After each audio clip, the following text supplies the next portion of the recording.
Kwa wanaume wenzangu, hamjambo, habari ya asubuhi. Hamjambo, na kwa wadada hamjambo. Ndugu zangu wa kike na wa kiume walio ndani ya Kristo, Bwana Yesu asifiwe. Kwa ndugu zangu Waislamu, assalamu alaikum. Hamjambo jamani. Karibu kwa channel ya Dr. Wilson Swahili. Mimi ni daktari wenu, Daktari Wilson Tayo. Nashukuru Mungu kwa asubuhi ya leo. Nimekuja kusemezana na nyinyi mambo mawili matatu ambayo ninajua vizuri yanaweza kuwasaidia. Maisha haya yenye tuko ndani yamejawa na mambo ya siri nyingi ambazo zinaendelea katika maisha haya. Zinaendesha mambo ya rohoni, yanaendesha mambo ya asili, na vitu vya rohoni huwezi kuvitambua kama Mungu hajakujalia. Mungu ni roho na aliumba mwanadamu katika roho, akampa nafsi na akamweka kuishi kwa mwili. Mungu mwenyewe ni roho. Asipokujalia kuelewa mambo ya roho, hauwezi kuelewa mambo ya rohoni, kwa sababu dhambi iliingia duniani ikafanya tukawa vipofu na ikatufanya tukalemazwa na uwezo wa kunakili mambo ya rohoni kwa haraka. Hivi basi inagharimu roho wa Mungu aliye ndani yetu kutusaidia kutokezea kidogo kidogo, ili tuweze kuelewa yatupasayo kujua, ndio tuweze kuepuka mitego iliyo mbele yetu na kuishi maisha ambayo yanaweza kuwa makamilifu mbele za Mungu, yaliyotimia katika miaka ambayo Bwana Mungu alituweka chini ya nchi katika on the earth, katika nchi hii, ili tuweze kujimudu kimaisha na kufaulu kila ambacho tunakusudia kufaulu. Lakini mwovu ameingilia, ametupofusha macho. Tumechengwa sana na tabia zetu, tumechengwa na mawazo yetu, tumechengwa na mipango yetu mibaya. Mungu atusaidie. Nikiwa nafanya huduma kwa watu wengi, na ninafanya huduma kutatua matatizo ya kila aina. Watu wanaletea matatizo na shida za kila aina. Mojawapo ya vitu ambao nimeona asubuhi ya leo niweze kuwashauri wanaume wenzangu ni kutokana na mipango ambayo adui yako nayo kinyume nasi. Kutokana na mipango ambayo adui anafanya, na watu wanaingia katika mitego mingi, lakini wanakosa kujua ni nini ile sababisha shida hii katokea. Sasa leo nataka nikufungue sehemu kidogo tu macho, uweze kujua maeneo ambayo shida zinatokea, na tukiweza kuepuka hizo maeneo, basi tutaweza kuishi muda na tuwe na afya nzuri, na pia watoto wetu na generation yetu itakuwa mahali pasawa, itakuwa mahali ambapo pamebarikiwa. Basi asubuhi ya leo wanaume, kama unanisikiza, sikiliza hii video mpaka mwisho, maana nitapeana maneno ya mwisho pale yatakayo kunionyesha ukiwa umetoa comment pale umesikiza mpaka mwisho. Wale ambao ni wanawake mnasikiza hii video, sikilizeni ili iweze kusaidia muweze kujua ujumbe, mtawadvise waume zenu, mwadvise watoto wenu, mwadvise ndugu zenu wa kiume. Mwanamume ambaye anafanya mambo haya baine, basi ako karibu kufa, atakufa ghafla, atakuwa na afya, atapigwa kiafya makosa na hatajua dawa. Na maandiko yanasema aunywae mara nyingi na ameshupaza shingo atavunjika kwa ghafla na hatapata dawa. Haya mambo ninayotaka kuyasema hapo maine yatakusaidia. Ukiepuka haya mambo, utakuwa umeepusha pia watoto wako. Kuna vitu pia utaepusha, mitego na visirani vingi katika kazi ya mikono yako vitapungua. Jambo la kwanza, ikiwa wewe ni mwanaume na umeoa, una mke mzuri anayekutunza, mke anayekusikiza, mke mcha Mungu, mke anayenyenyekea, mke asiye wa kelele kwako, asiyekuletea stress, anayekupatia furaha na amani. Alafu wewe kwa kupata uwezo wa hela unarundika, unangoja wakati anasafiri, unalete mwanamke mwingine kwa kitanda yenu ya ndoa. Unamlete mwanamke wa kigeni kwa kitanda ya ndoa. Ikiwa una tabia za kulete mwanamke mgeni kwa kitanda ya ndoa, maisha yako yamekatishwa. Mwanaume, unitafute mahali nilipo niwahudumie. Maisha yenu imekatishwa. Wengi wamefanya jambo hili, kulete mwanamke mwingine kwa kitanda cha ndoa. ndugu yangu, umekamatika. Umeharibu maisha yako, umeharibu watoto wako, unawalani watoto wako, unachafua mke wako, unachafua kazi ya mikono yako, unafupisha miaka yako, umefungulia adui mlango wa magonjwa yasiyo na tiba, visirani visivyoeleweka, mambo ambayo hayana mpangilio, hayawezi onekana hospitali, wakitafuta hawaoni. Ukiwa na tabia ya aina hiyo na mambo haya ninasema hayajakupata, simamia tu hapa hapa kabisa. Usiseme mimi si kuonywa. Mnasema mnaenda makanisa, hata wengine ni madikon, wengine ni mapasta, wengine ni maaskofu, wengine ni wanasiasa, wengine ni watu walio na vyeo vikubwa, walio na uongozi mkubwa ambao wanafaa watuongoze, tukiwatazama tuone mfano mzuri.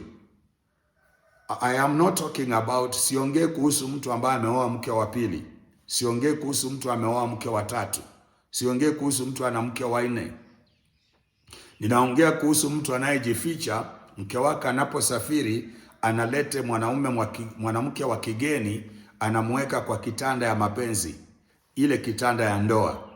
Ikiwa jambo hilo unafanya hivyo, unamweka kwa rumu yako, unamweka kwa kitanda yako ile ambao unatumia na mke wako, basi ili jambo ni hatari kwako. Kama umesikia sasa, jiepushe nalo.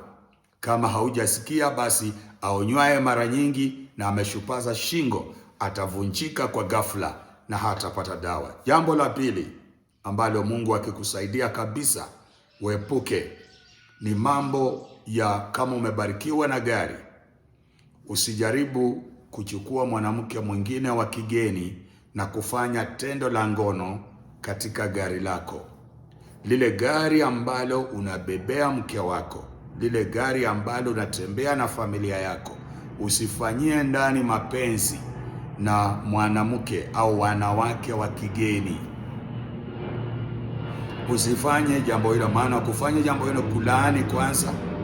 Umeonyesha unalaani kazi yako, unalaani kazi ya mikono yako, na unaharibu mambo ya jamii yako. Tendo la ngono lisifanyike kwa gari lako ambalo unabebea mke wako. Tendo la ngono lisifanyike kwa gari lako ambalo unabebea watoto wako. Mungu akusaidie uepuke na hilo jambo. Jambo la tatu, Mungu akusaidia mwanaume mwenzangu. Wewe kama ni mwanaume wa kunyenyekea na kusikia, sikiliza hii video mpaka mwisho, utasaidia. Jambo la tatu, uepuke, usijaribu kuenda katika nyumba ya mwanamke mwingine wa kigeni, nyumba yake, ukakaa ndani, ukalala, ukakesha kwa kitanda yake, ukamjua kwa kitanda yake, ukakesha mpaka asubuhi, ukatoka. Asubuhi ikatokea ukiwa huko ndio unatoka, usiku ukapita ukiwa kule. Jambo hilo ukifanya ni hatari kwa maisha yako, ni hatari kwa jamii yako, ni hatari kwa kazi ya mikono yako. Mungu akuepushe. Jambo ambalo ni laina na ni hatari sana, na pia si la mwisho, lakini kwa video hii nitakomea hapa.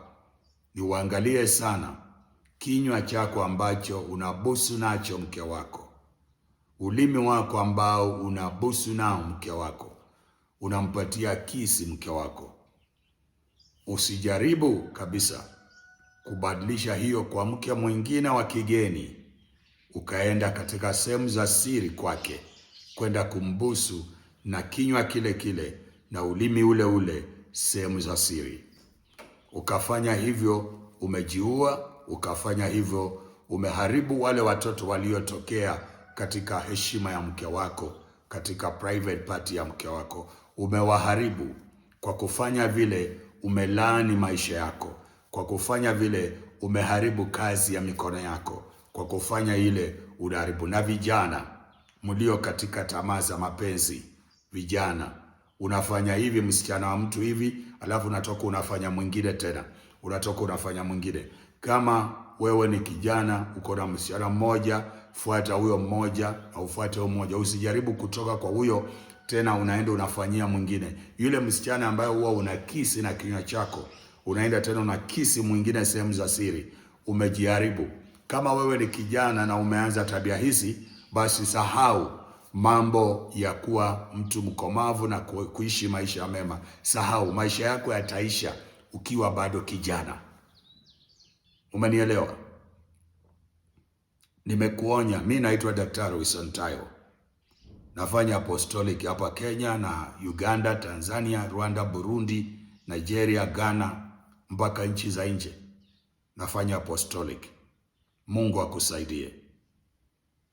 Watu waliosoma wananisikiza, matajiri wananisikiza, maskini wananisikiza, walio na vyeo wananisikiza. Katika simu yangu inapigwa na maloya, inapigwa na majaji, inapigwa na police officers, inapigwa na wanasiasa, inapigwa na watu waliosoma vyeo mbalimbali, watu wa benki, watu wa medical doctor wanapiga. Sasa ukidarau maonyo haya, shauri yako. Usiseme mimi sikusikia. Huyo jamaa mweusi tu mwenye hajasoma ameniambia nini? Nimekuambia mambo haya ya kiroho, mysteries of life. Kuna vitu tunafanya na tunafikiria ni vya kawaida, alafu baadaye vinachangia.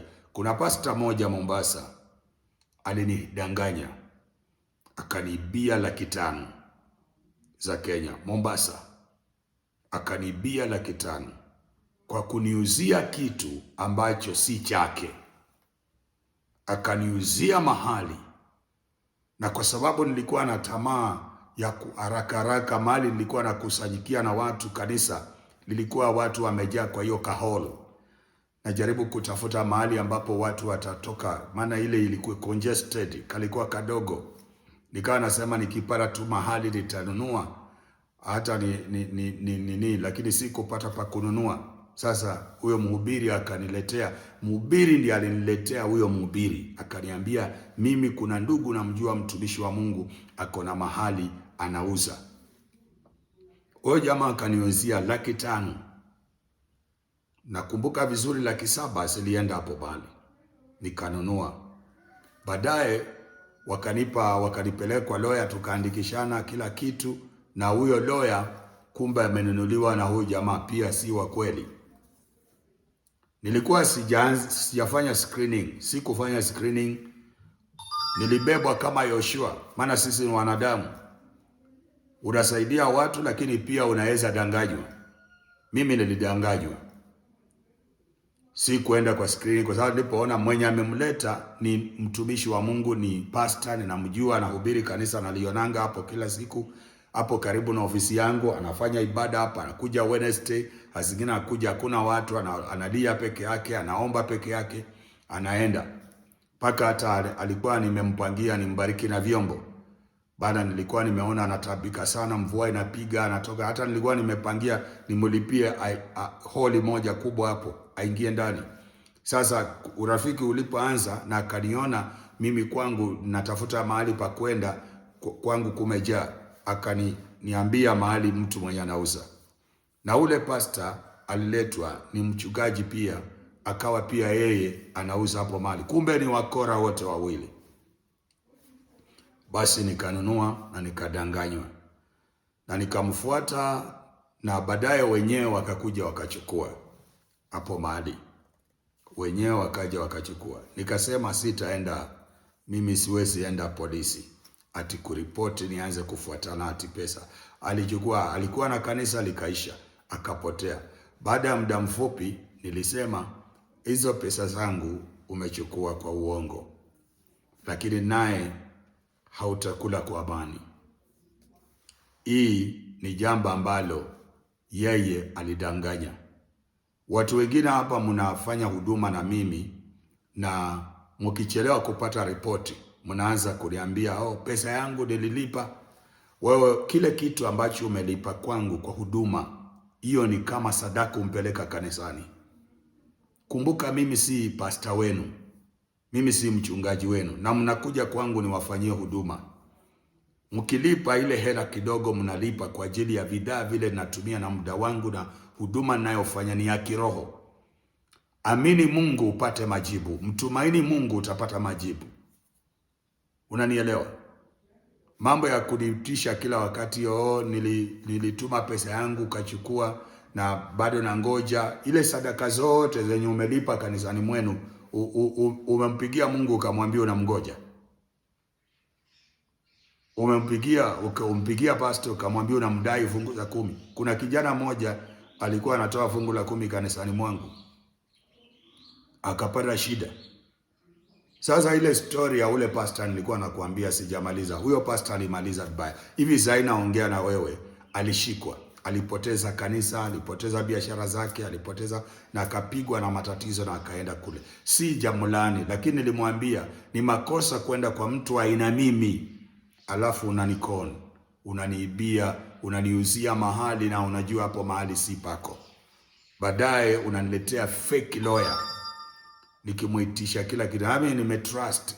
Kwa hivyo wale ambao mko katika Christendom, wahubiri, wachungaji, waumini, ndugu wa kike na wa kiume katika Bwana Kristo Yesu, nataka niwaambie hivi, msifanye mambo yoyote ya pesa kwa trust, kwamba huyu ni ndugu, huyu ni dada.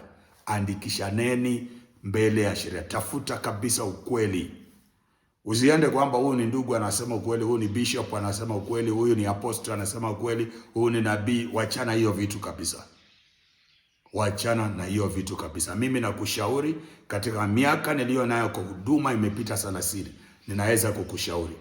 Tena kukaa katika ndoa, nimekaa sasa, huu ni mwaka wa 27 nafikiri. Ninaweza nikakushauri.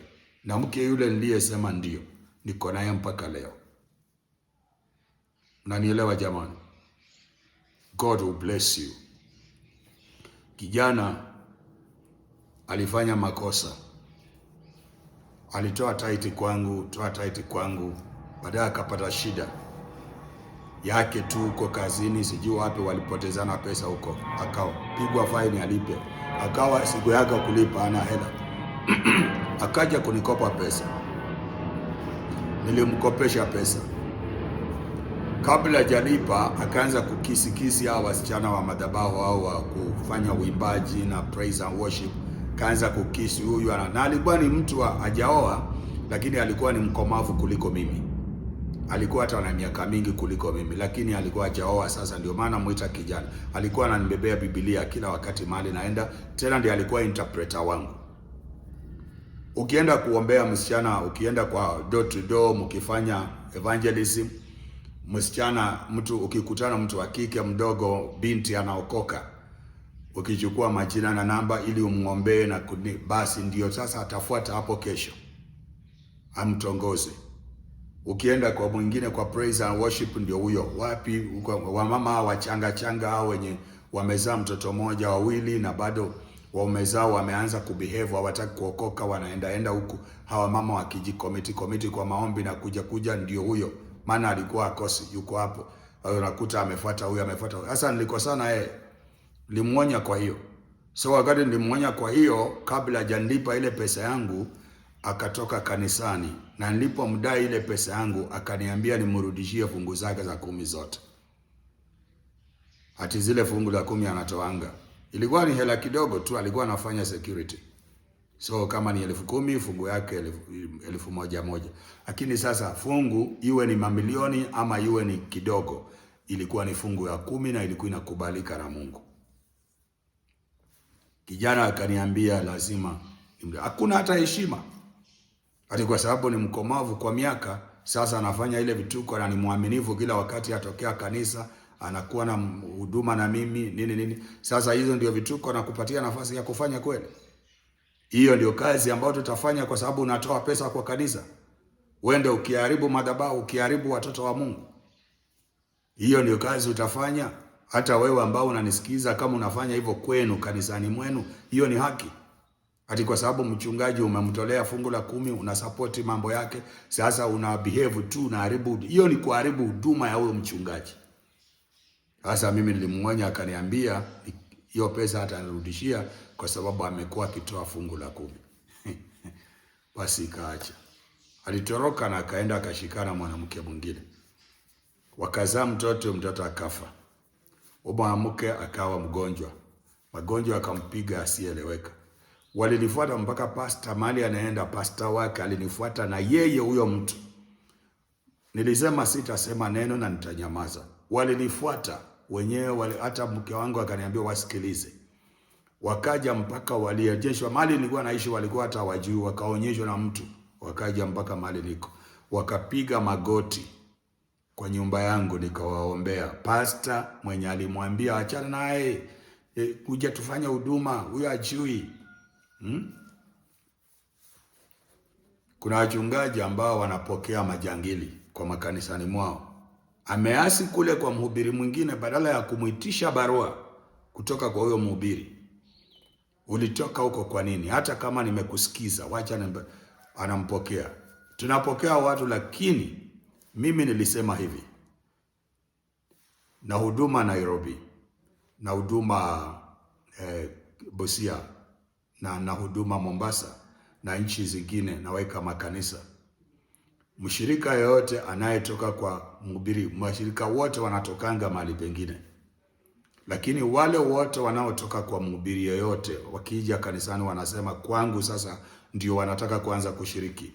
Wasinipatie neno lolote au story yoyote inayohusu kule wametoka, waachane, imeisha hivyo.